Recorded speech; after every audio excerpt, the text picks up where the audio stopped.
Give you a look at where oil prices sit now on the back foot. We might be able to add another chip to this wall next year with the expected launch of the ICE Futures Abu Dhabi. But some confusion, though, over whether it will replace the Brent contract or simply complement it. Let's get back out to our oil dream team at ADNOC for all of those details and some of the answers to those questions.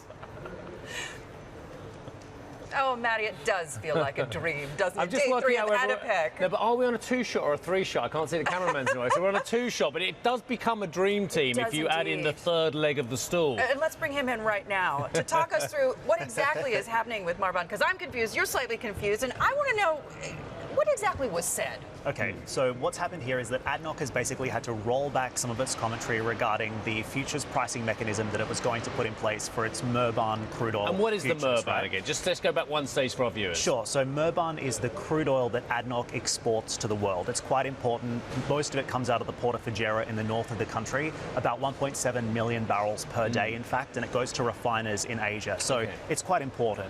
What they wanted to do was come up with a new pricing mechanism, because up until now, ADNOC has relied on retroactive pricing. So introducing a futures pricing mechanism would give oil traders an opportunity to move in and out of these contracts and basically localize the pricing and bring in a local exchange to initially rival Brent crude. I know this face. I have so much skepticism about this. It's unbelievable. Now says it's not going to rival Brent crude, rather it's going to complement the pricing of Brent crude. Can I just say, shocking that in this part of the world they get the rollout wrong? Like the messaging might not be quite what they wanted it to be. Sorry, here's the thing. The hedging mechanism that is Brent is extraordinarily efficient.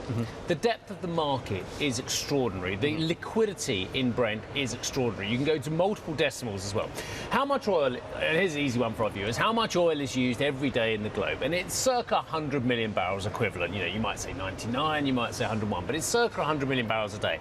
How many contracts worth of oil are traded of Brent every single day? Now, this is a slightly more difficult question, but we're talking in the billions. We're talking a multiple of that underlying 100 million barrels demand as well. So the liquidity for speculators, the liquidities for buyers, the liquidity for the producers behind us here in Abu Dhabi and elsewhere is extraordinary. You have a stunningly efficient hedging mechanism.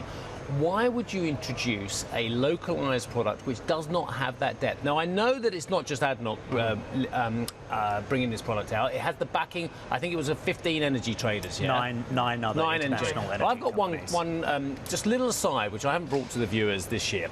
I spoke to one of the biggest energy traders on the planet, just over there, a little exclusive club over there. We all know what it is.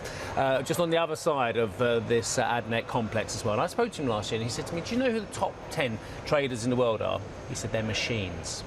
The machines, and the machines need liquidity to drive for the algos and what have you. So unless you've got the machines there, unless you've got the rest of the speculator community or investor community behind this thing, it's not going to have liquidity that perhaps people in this region would want. So why in the world would they do this? And I think, given all the conversations that we've had over the last couple of days, particularly with members of the former members and current members of the U.S. administration, that this has a lot to do with creating a cushion, but creating a cushion because the United States, which, as we discussed a little bit earlier, they don't have a very coherent energy policy, maybe, but right now it seems as if they are substituting an energy policy or an energy narrative for a foreign policy.